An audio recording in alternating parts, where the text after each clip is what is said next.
Warahmatullahi wabarakatuh.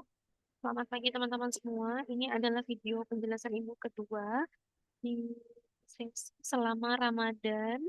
Jadi, kita selama Ramadan ini ada 3 kali pertemuan ya. Harusnya pertemuan pertama kita kontrak kuliah, tapi nanti kontrak kuliahnya kita mundurin aja pas saat offline di kelas. Mungkin minggu kedua April ya. Habis itu pertemuan pertama kemarin sudah untuk pertemuan kedua sudah Ibu share video kemarin yang pertama ya. Kemudian ini untuk pertemuan ketiga. Jadi kalau teman-teman mengisi absensi, kalau kalian mengerjakan tugas itu Ibu nilai sebagai kehadiran.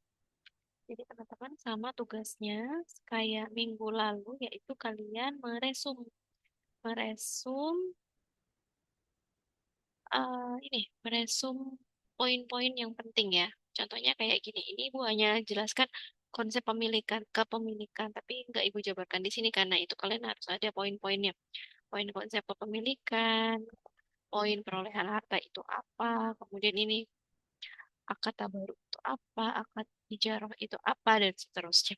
Jadi kalian bebas menggunakan kertas apapun di buku kalian, nggak usah disobek.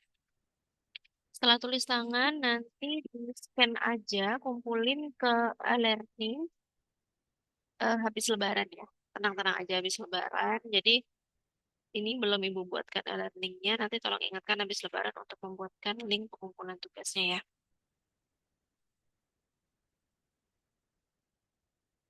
Hmm, Tapi kalau ada yang ingin ditanyakan, silakan kalian tanyakan di grup ya. Atau melalui PJ-nya juga boleh. Baik. Kita sekarang membahas sebelum hitung-hitungan, nanti di kelas kita sudah mulai hitung-hitungan. Berarti nanti di kelas itu kontrak kuliah sekaligus pertemuan keempat, kemudian 5, 6, 7, pertemuan ke-8 kita UTS. Coba.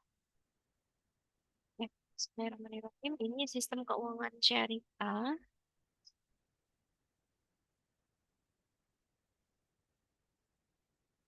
Jadi hari ini kita akan membahas mengenai konsep menjaga harta kekayaan. Menjaga harta itu teman-teman tujuannya adalah agar harta yang dimiliki oleh manusia diperoleh dan digunakan sesuai dengan syariah, sesuai dengan ketentuan Allah, Al-Quran dan Sunnah. Sehingga harta yang dimiliki itu halal dan sesuai dengan keinginan pemilik mutlak dari harta kekayaan tersebut, yaitu siapa? Pemilik mutlak dari harta kekayaan milik Allah, karena semuanya adalah titipan Allah ya. Sekarang kita belajar konsep kepemilikan. Jadi harta yang baik itu harta yang seperti apa, teman-teman? Harta yang baik adalah yang harus memenuhi 2 kriteria. Yang pertama diperoleh dengan cara yang sah dan benar, legal and fair. Kemudian eh, dipergunakan dengan dan untuk hal yang baik-baik di jalan Allah Subhanahu wa Ta'ala. Nah, Allah tadi yang Ibu bilang bahwa itu Allah adalah pemilik mutlak atas segala sesuatu yang ada di dunia ini sebagaimana disebutkan di Quran surat Al-Hadid ayat 2. Sedangkan manusia ini adalah wakil atau yang biasa kita sebut wakil, khalifah ya. Khalifah. Jadi manusia ini adalah khalifahnya Allah Subhanahu wa taala di muka bumi ini yang diberi kekuasaan untuk mengelola semua harta yang telah ada. Jadi udah seharusnya kan ya, kalau pihak yang diberi amanah atau titipan itu harus mengelola harta titipan disesuaikan dengan keinginan dari pemilik mutlaknya, disesuaikan dengan keinginan pemilik mutlak dari harta kekayaan itu, yaitu Allah Subhanahu wa Ta'ala. Jadi kita sebagai orang yang dititipi harta, kita harus mengelola titipannya itu sesuai dengan apa yang diminta sang pemilik. Nah, Allah itu udah menetapkan ketentuan syariah sesuai dengan pedoman sebagai pedoman untuk manusia, untuk memperoleh, untuk membelanjakannya, itu seperti apa. Sehingga nanti di hari akhir nanti manusia akan dimintai pertanggungjawaban oleh Allah. Bagaimana sih dia memperoleh hartanya? Kemudian untuk apa hartanya itu? Gitu.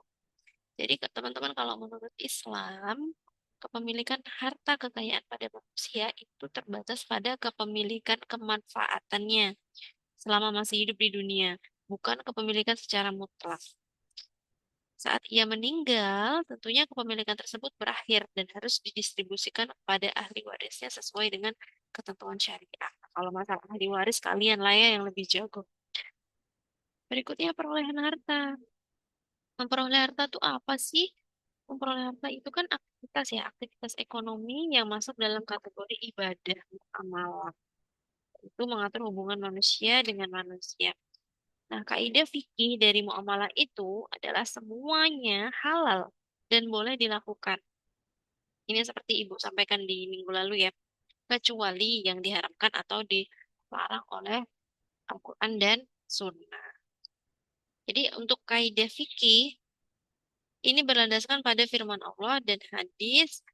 Firman Allah dulu, Quran Surah Al-Baqarah ayat 29 yang berbunyi, Dialah Allah yang menjadikan segala yang ada di bumi untuk kamu.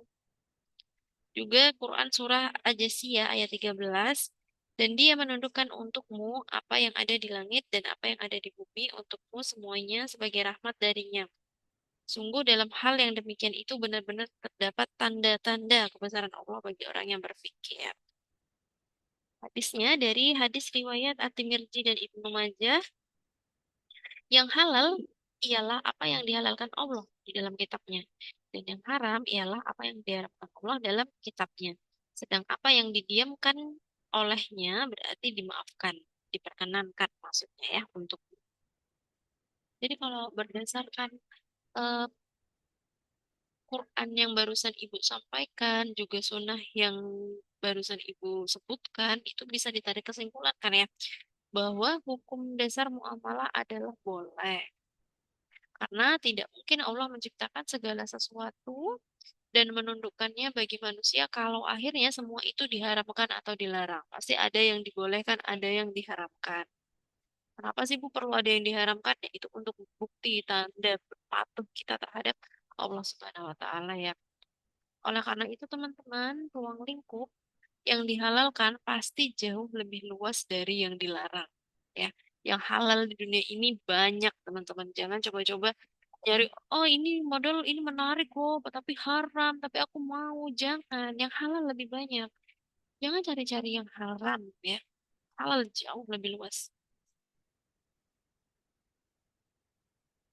Udah pasti, karena udah pasti teman-teman segala sesuatu yang diharapkan oleh Allah itu pada hakikatnya adalah untuk kebaikan umat manusia itu sendiri. Seperti Allah mengharapkan hamba itu efek untuk kesehatannya tidak baik. Allah mengharamkan riba. Nah, nanti insya Allah kita bahas riba di pertemuan ini ya.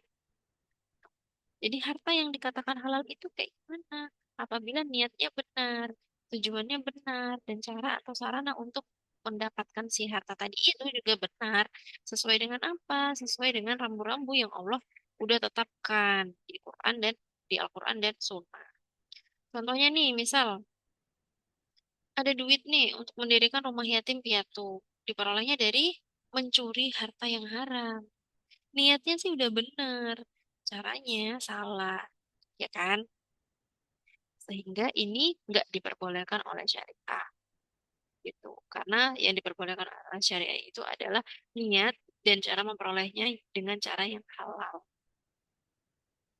Contoh lain, membeli atau menadah barang curian. Biasanya kan banyak pencurian helm gitu ya. Nah, kamu udah tahu itu helm curian, kamu tadah, kamu mau beli. Nah, itu nggak boleh. Transaksi jual belinya yang dilakukan, transaksi jual belinya sih halal ya. Tapi karena objeknya nggak halal, objeknya kan nggak halal ya barang curian, maka transaksi ini pun tidak diperbolehkan oleh syariat. Tuh. Jadi walaupun harta yang digunakan itu untuk kebaikan, tapi kalau dia diperoleh dengan cara yang nggak baik, maka tetap tidak bernilai di sisi Allah.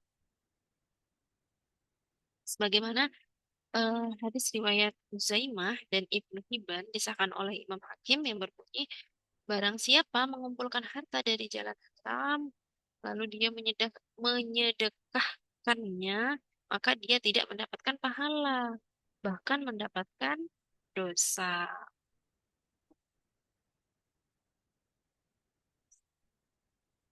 Kenapa mendapatkan dosa? Karena dia udah tahu ngumpulin harta di jalan yang haram, dikumpulin. Oh, ya.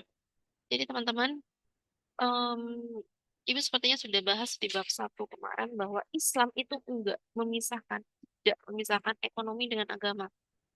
Islam mengatur seluruh aspek kehidupan kita. Karena Islam adalah agama yang sempurna. Jadi, manusia tetap harus merujuk pada ketentuan syariah dalam beraktivitas ekonomi. Nggak bisa asal niatnya suka sama suka, itu nggak berlaku halal, gitu ya. Em, aku aku mau ngasih dia riba 5.000, orang dia mau kok, tetap nggak boleh. Di Islam sudah ada aturannya, nggak boleh.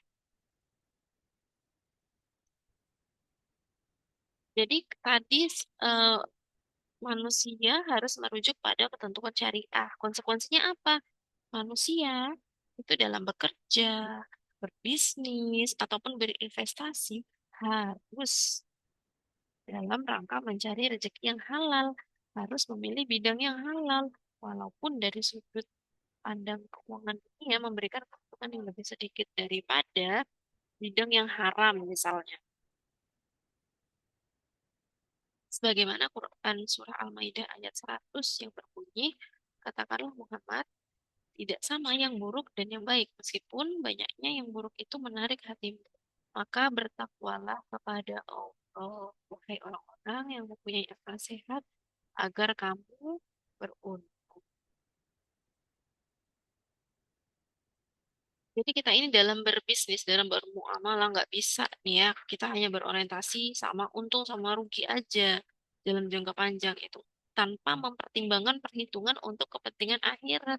Karena apa? Karena sia-sia aja. Kita senang-senangnya di dunia aja misalnya.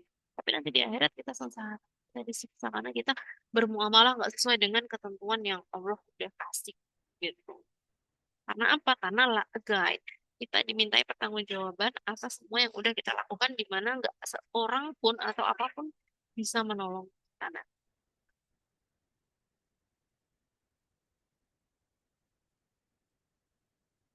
berikutnya teman-teman dalam Islam ada anjuran bekerja atau berniaga. Jadi Islam menganjurkan manusia untuk bekerja atau berniaga, jual beli ya, dan menghindari kegiatan meminta-minta dalam mencari harta kekayaan. Pengemis, nggak boleh. Tak minta THR misalnya. Oh minta THR dong, itu minta-minta. Malu ya, malu. Orang berpendidikan minta-minta itu malu. Atau minta sama temannya, jamin aku lah, kau kan ulang tahun. Itu minta-minta, nggak boleh. Kali temennya emang mau jamin sendiri, misalnya, aku IPK-nya 4 nih, aku mau traktir kamu, boleh. Kan nggak minta ya, dia mau sendiri. Yang kita tahu kan teman-teman ya, bahwa manusia itu memerlukan harta kekayaan sebagai alat untuk memenuhi kehidupan sehari-hari, termasuk memenuhi sebagian perintah Allah seperti infak, zakat, haji. Karena itu kan semuanya butuh duit ya. Sebagaimana Quran surah Al-Jumu'ah ayat 10, Auzubillahi apabila telah ditunaikan sholat, maka bertebaran kamu di muka bumi dan carilah karunia Allah dan kamu ingatlah Allah banyak-banyak supaya kamu beruntung. Jadi Allah nggak nyuruh kita seharian mendekap di masjid, ya kejar dunia gitu. Tapi harus diiringi dengan akhirat. Kejar dunia tapi sesuai dengan eh sesuai dengan perintah Allah. Kamu boleh cari uang sebanyak-banyaknya. Kita boleh jadi orang kaya. Asal apa? Asal halal. Caranya halal, niatnya halal, peruntukannya juga yang halal. Itu boleh. Karena kalau kita udah jadi orang kaya, kita jadi udah sedekah, udah umroh, tiap bulan juga ayo, setiap tahun haji, ya kan? Mengajikan orang tua, dan sebagainya. Penting nggak usah sombong, kikir, dan sebagainya ya. Karena harta yang paling baik menurut Rasulullah SAW adalah harta yang diperoleh dari hasil kerja atau perniagaan. Sebagaimana hadis riwayat Bazar At-Tabrani, harta yang baik adalah harta yang diperoleh lewat tanggungannya sendiri. Ada juga hadis riwayat Muslim yang berbunyi orang yang meminta-minta padahal dia tidak begitu membutuhkannya, nggak terdesak, sama halnya dengan orang yang memungut bara api. Ada juga kan ya teman lagi traveling, kamu nggak ngongkosin nggak apa tiba-tiba, minta oleh-olehnya dong, sombong banget, pelit banget. Nah, itu sifat orang-orang yang tercela ya, malu sih malu.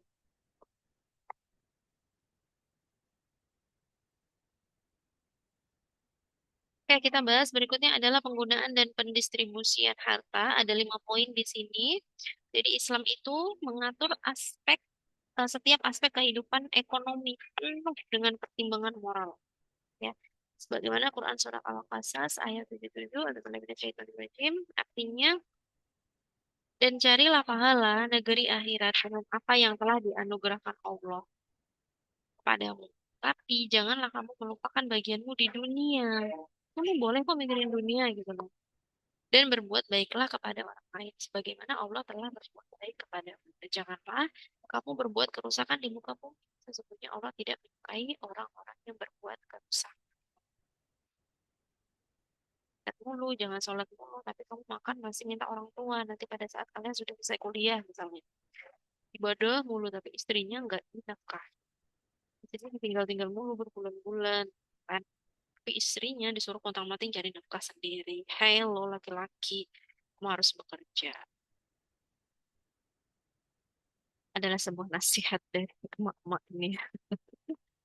Gitu ya. Jadi eh, akhirat itu penting. Tapi dunia juga harus seimbang gitu. Jangan sampai kamu tersibukkan sama urusan akhirat, keluarga kamu gak kamu nafkah. Jangan sampai kamu sibuk ngaji, ngaji, ngaji, terus anaknya nggak dikasih makan. Kalau sebagai umahat ya nanti sebagai mama-mama, sibuk pengajian sana sini, anaknya dibiarin kayak gembel di rumah, makan gak makan syukur. Mana ada Indomie telur setiap hari, padahal dia mampu menyediakan yang lebih baik. Ya, jadi dari ayat Quran Surah Al-Qasas ayat 77 tadi, bisa disimpulkan apa sih? Disimpulkan bahwa dalam penggunaan harta ya, itu manusia nggak boleh mengabaikan kebutuhannya di dunia. Namun di sisi lain juga harus cerdas dalam menggunakan hartanya untuk mencari pahala akhirat. Nah, itu manusia-manusia cerdas itu dia cari duit yang banyak untuk mencari pahala akhirat. Dia sedekah, ya sedekah dulu sama keluarganya, anak istrinya, keluarga yang dekat, sedekah ke orang lain. Jadi kalau ketentuan syariah yang berkaitan dengan penggunaan harta ini yang pertama nggak boleh boros dan nggak boleh pikir. Boros tuh ngambur-ngamburin duit.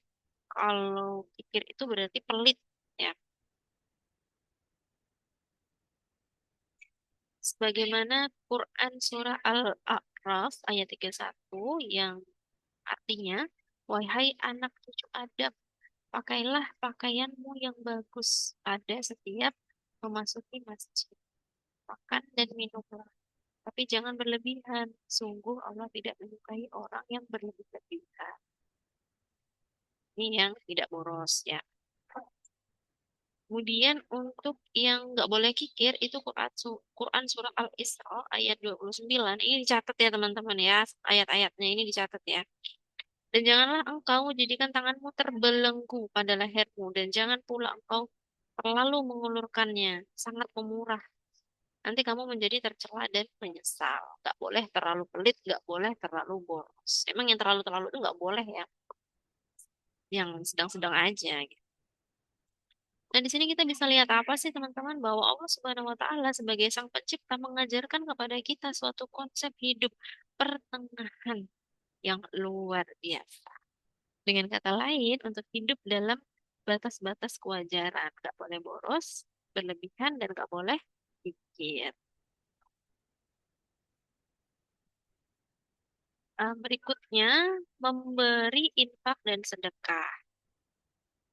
Membelanjakan harta dengan tujuan untuk mencari ridho Allah dengan berbuat kebajikan, maksudnya ya. Misalnya nih, kita mau mendirikan tempat peribadatan atau rumah yatim piatu, menolong kaum kerabat, memberi pinjaman tanpa imbalan. Kalau temennya minjem 100.000, ya udah 100.000 aja balikinnya, jangan diminta 120.000. 20.000-nya apa? Riba. Atau memberikan bantuan dalam bentuk apapun yang diperlukan oleh mereka yang membutuhkan. Misalnya, tolong anterin aku dong ke sana, aku ada motor nih. Anterin. Selama apa? Selama masih mukim ya. Ini cowok nganterin cewek, malah terjadi hal yang tidak diinginkan. Ini nggak boleh.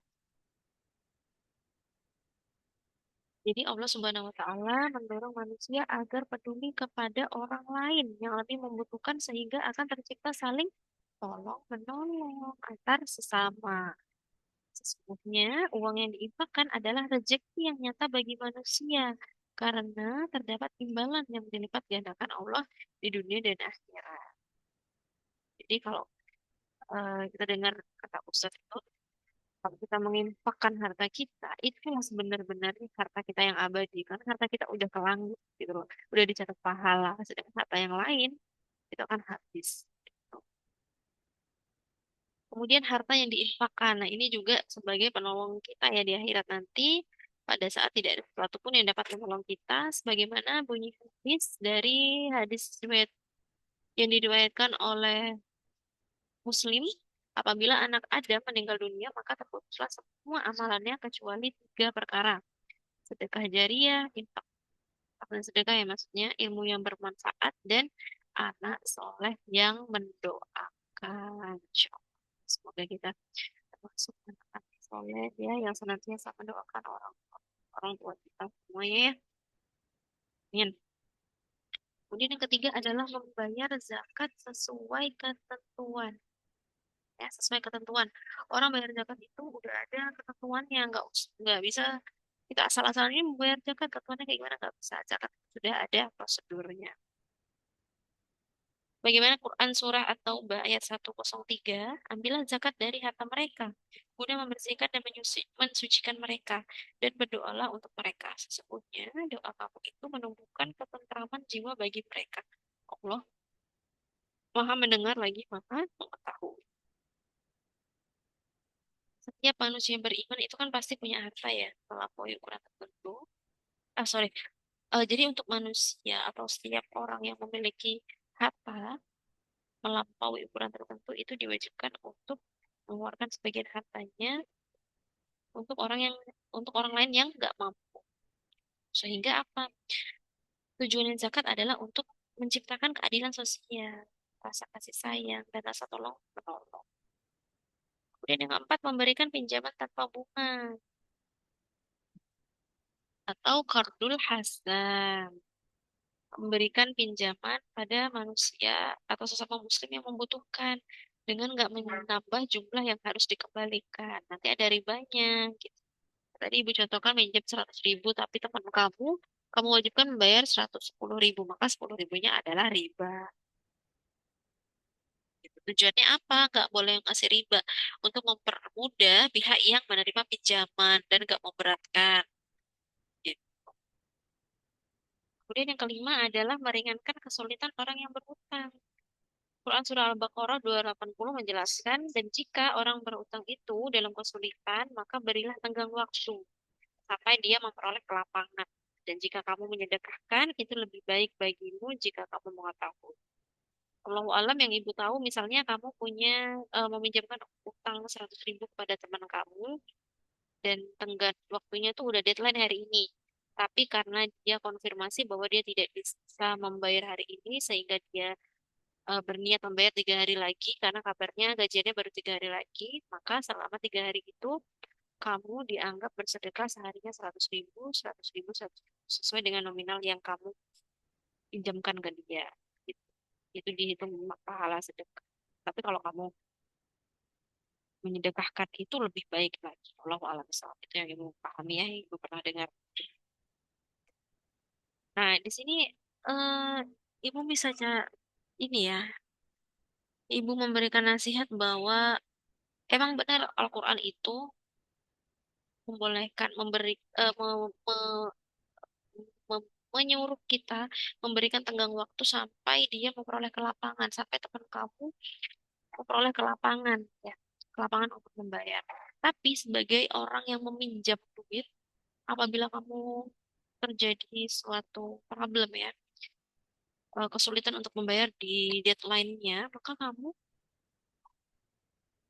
wajib untuk memberitahu yang memberikan kamu pinjaman itu konfirmasi. Konfirmasi itu menyelamatkan hubungan baik ya antara teman, saudara dan sebagainya. Konfirmasi dengan sejujur-jujurnya. Mohon maaf, saya belum bisa membayar hutang karena ini dan ini. Ternyata kajiannya belum keluar dan sebagainya. Nah, itu konfirmasi itu sangat penting ya. Aku sangat mengapresiasi untuk orang-orang yang melakukan konfirmasi. Tidak apa-apa, tidak usah malu daripada diam, senyap, tiba-tiba udah bayar. 3 hari lagi baru nongol. Allah, maaf. 3 hari itu sangat berharga ya. Belum tentu loh orang yang minjamin kamu duit itu uangnya berlebih. Bisa aja uangnya emang cukup-cukup. Deadline-nya kamu janji tanggal 8, tapi kamu diem-diem baru bayar tanggal 11 misalnya. Bisa jadi uangnya hanya cukup untuk tanggal 8, untuk sampai tanggal 11 dia nggak ada duit untuk makan. Masa yang minjemin kamu harus minjam uang untuk makan ke orang lain sih, kan gitu ya. Nah, itu etika ya, etika dalam bermuamalah sama teman sama orang lain gitu. Pastikan kamu menjadi orang yang konfirmasi. Tapi bukan berarti ini menjadi apa ya, teman-teman jadi bermudah-mudahan untuk melakukan konfirmasi gitu. Udah bohong di awal nih, misalnya di awal akadnya udah jelas, aku balikin tanggal 10, padahal dalam hati kamu, tanggal 10 padahal aku ini belum gajian loh, tak apalah. Nanti pandai aku konfirmasi dan lagi di tanggal 10. Nah, itu nggak boleh kayak gitu, niatnya udah salah.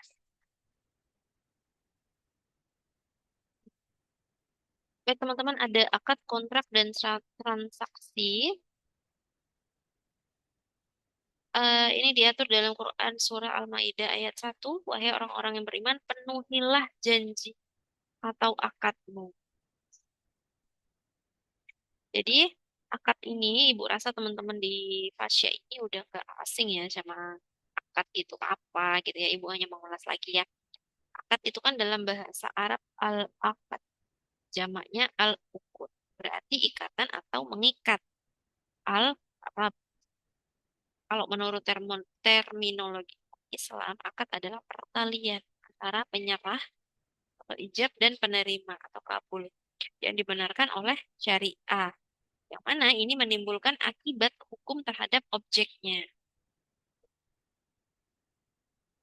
Nah, ini kalau menurut pakar Abdul Razak Al-Sanhuri dalam Nadariyatul Aqdi, akad adalah kesepakatan dua belah pihak atau lebih yang menimbulkan kewajiban hukum, yaitu konsekuensi hak dan kewajiban yang mengikuti pihak-pihak yang terkait langsung maupun tidak langsung dalam kesepakatan tersebut. Akad yang udah terjadi disepakati harus dipenuhi, nggak boleh diingkari. Contoh akad yang paling mudah, teman-teman, kamu pernah nggak sih dapat webinar free, free webinar? Webinarnya dilakukan secara online atau offline misalnya ya. Itu free, kamu nggak bayar. Padahal sebenarnya bisa aja berbayar gitu. Misalnya bayar 1 juta, tapi itu free asalkan. Nah, ada syarat-syaratnya tuh.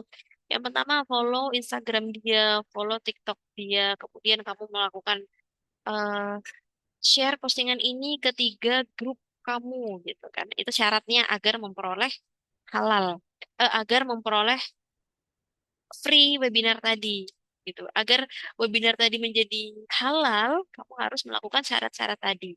Kalau kamu satu aja nggak bisa memenuhi syarat-syarat tadi, maka itu tidak halal untuk kamu. Kecuali kamu bilang sama panitia, ya yang share ke grup nih aku nggak bisa karena aku nggak punya grup misalnya ya. Nah itu, oh ya udah nggak apa-apa boleh kok. Nah itu nggak apa-apa boleh. Jadi Islam itu umat Muslim itu terikat sama akadnya, perjanjiannya, gitu ya. Jadi jangan sepele ya. Bilang bahwa aku udah memenuhi syarat-syarat tadi. Ternyata enggak.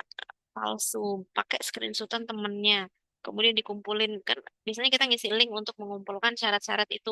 Bukti-bukti bahwa kamu sudah melakukan syarat-syarat agar bisa mengikuti webinar free webinar ini. Kamu pakai screenshot teman kamu. Nah, itu nggak boleh ya. Oke, jadi di sini ada perbedaan antara Akad, akad dan wa'ad. Wa'ad itu janji. Di mana wa'ad adalah keinginan yang dikemukakan oleh seseorang untuk melakukan sesuatu yang terjadi di masa yang akan datang, baik perbuatan maupun ucapan dalam rangka memberikan keuntungan bagi pihak lain. Aku janji nih sama kamu, 3 bulan lagi aku akan beliin kamu ini misalnya. Atau 3 bulan lagi aku mau kitbah kamu. Oke, kita lihat dulu dari sisi kriteria. Kalau berdasarkan karakteristik, akad ini dilakukan kedua belah pihak. Ada A dan B, atau dari banyak pihak ya. Yang penting ini lebih dari satu pihak. Kalau janji, satu orang aja yang janji. Aku janji, aku akan melakukan ini untuk kamu, misalnya. Satu pihak aja nih. Dari implikasinya, akad itu menimbulkan hak dan kewajiban. Karena ada, kayak tadi ya, contohnya webinar online tadi, free webinar.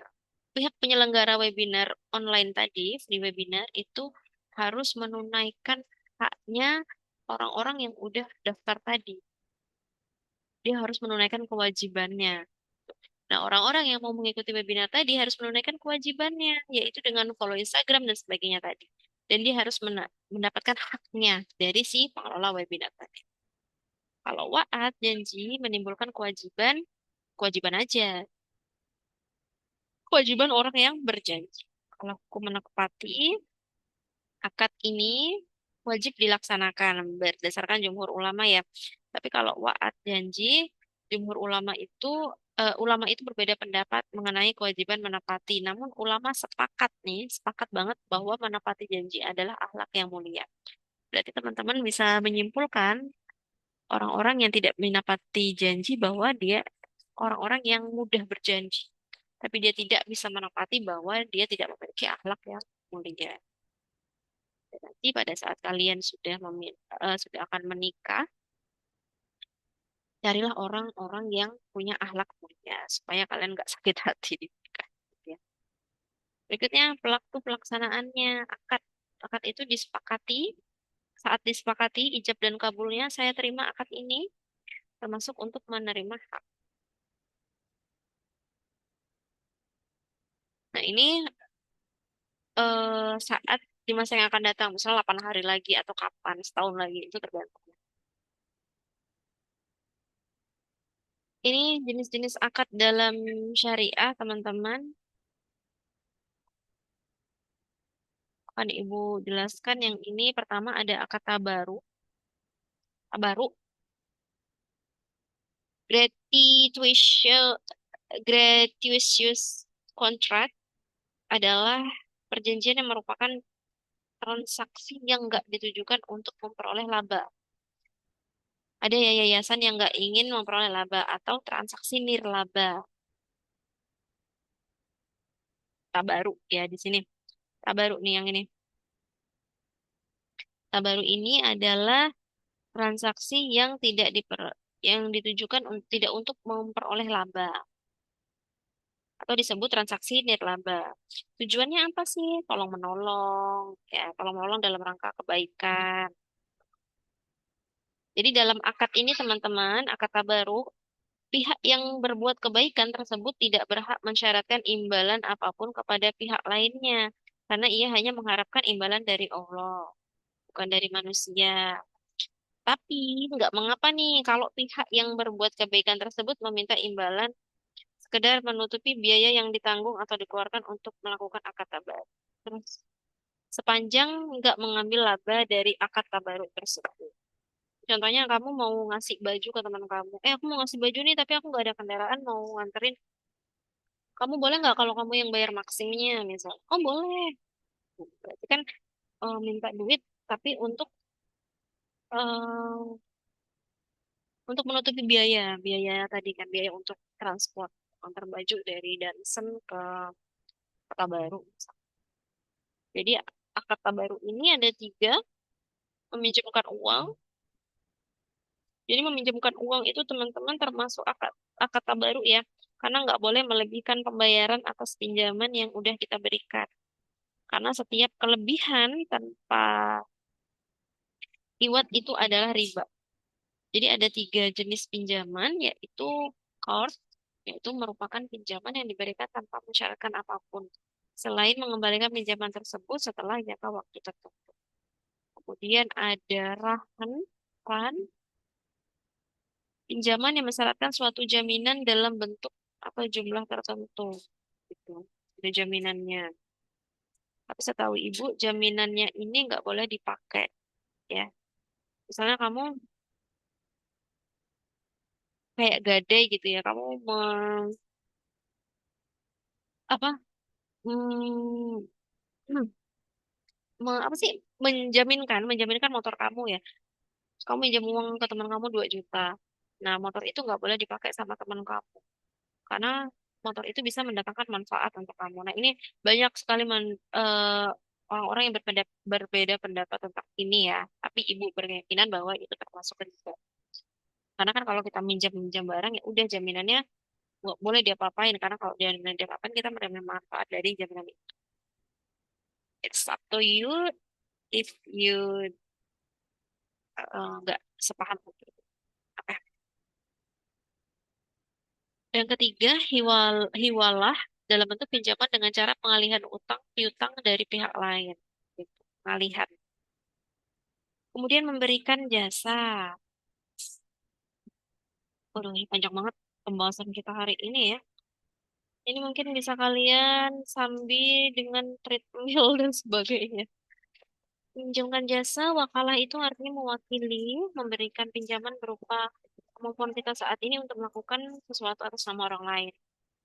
Gitu. Wadiah, titipan. Jadi ini adalah turunan dari akad wakalah, di mana pada akad ini telah dirinjikan tentang jenis pemeliharaan atau titipannya.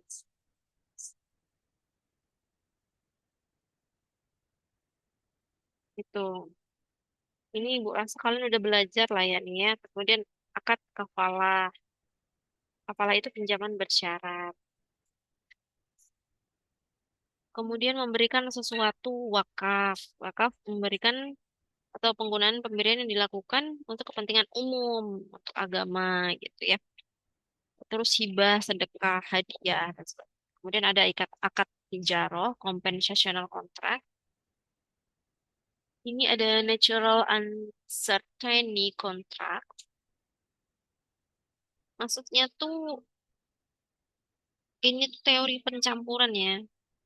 Pihak yang bertransaksi saling mencampurkan aset yang mereka miliki menjadi satu. Kemudian menanggung risiko bersama-sama untuk mendapatkan keuntungan. Kalau natural certainty contract, itu kontrak yang diturunkan dari teori sehingga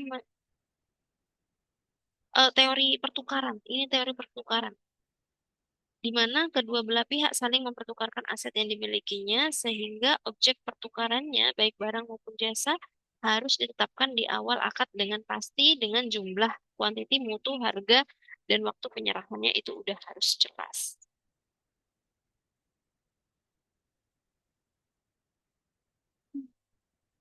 Rukun dan syarat akad. Jadi nanti dalam transaksi akuntansi syariah, itu kan ada akadnya ya. Itu harus ada pelaku, objek akadnya, ijab kabulnya. Pelaku itu siapa? Orang-orang yang melakukan akad. Penjual, pembeli, penyewa, apalagi karyawan, majikan. Karyawan dan majikan juga harus ada akadnya. Saya membayar kamu, misalnya kamu nanti punya karyawan ya, saya membayar kamu 1 bulan, 3 juta misalnya. 3 juta, lalu nanti apa? Syarat akadnya gimana? Apakah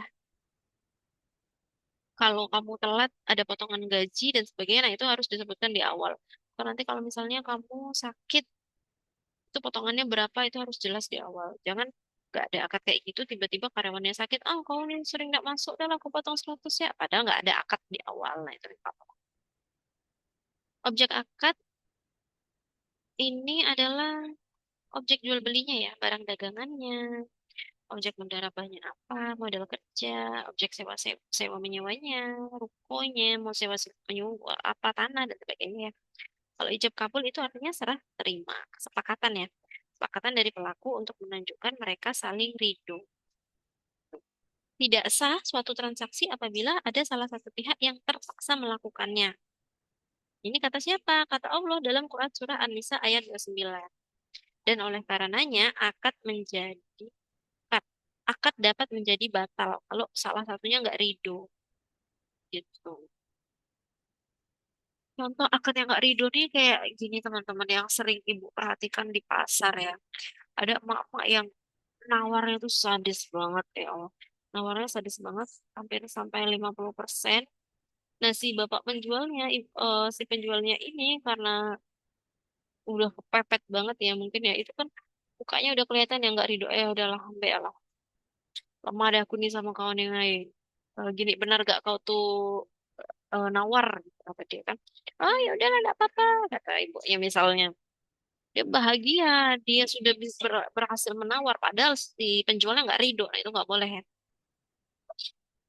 Ijab kabul ini teman-teman, ridho sama ridho ini asalkan objeknya halal ya teman-teman ya. Karena kalau kita tarik lagi ridho sama ridho, suka sama suka, ini nggak semuanya halal loh. Kalau objeknya haram, contohnya apa? Orang yang berbuat maksiat, orang berbuat mesum, orang pacaran, suka sama suka emang, tapi kan nggak halal ya aktivitas. Gitu. Kemudian lagi nih, transaksi yang dilarang. Oh, Masya Allah ini banyak banget. Ini PR untuk kalian selain ngeresum ya. Ini Ibu jelaskan nomor satu dan dua aja ya. Nomor semuanya ini kalian cari sendiri pengertiannya.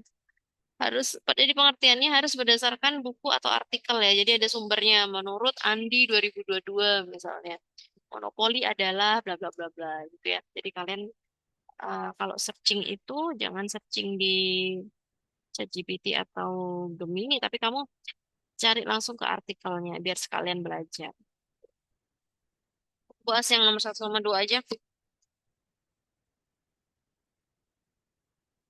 Aktivitas-aktivitas bisnis terkait barang dan jasa yang diharamkan Allah, aktivitas investasi dan perdagangan atau semua transaksi yang melibatkan barang dan jasa yang diharamkan Allah. Contohnya apa? Transaksi babi, amer, minuman yang memabukkan, narkoba, atau transaksi sejenis lah yang udah dilarang oleh syariah. Jual belinya sih emang diperbolehkan, tapi barangnya apa dulu? Jual beli babi, nggak boleh. Walaupun kamu menjualnya ke nonis, nggak boleh ya. Sebagaimana Allah berfirman dalam Quran Surah An-Nahl ayat 115, sesungguhnya Allah hanya mengharamkan atasmu bangkai, darah, daging babi, dan hewan yang disembelih dengan menyebut menyebut nama selain Allah. Tetapi barang siapa yang terpaksa memakannya bukan karena menginginkannya dan tidak pula melampaui batas, maka Allah Subhanahu wa taala, maka Allah Maha Pengampun lagi Maha Penyayang.